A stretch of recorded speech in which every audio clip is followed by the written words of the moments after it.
So the next question in interview room, it may ask you, explain overriding, overloading, and method hiding concept in Java.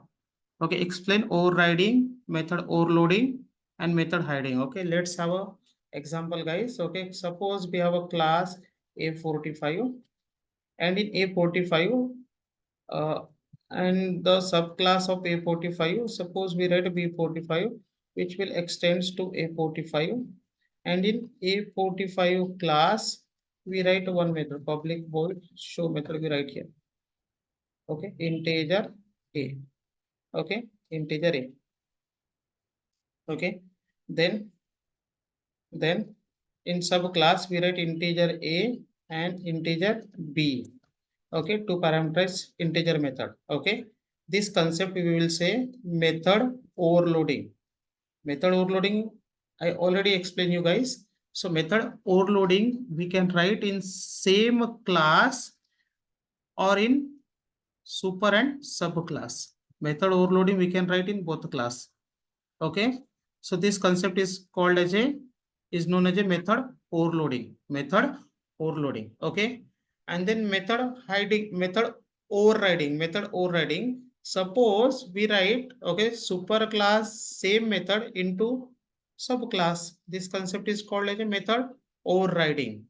Okay, before this we discuss. Okay, I talk about method overloading. Method overloading we can write in both classes or same class.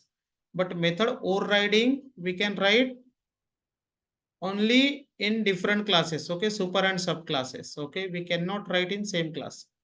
Okay, so this concept is known as a method overriding. Method overriding concept. Okay, and then suppose we write this method as a static, and then subclass method also we write as a static. So this concept we will know, we will say as a method hiding concept, guys.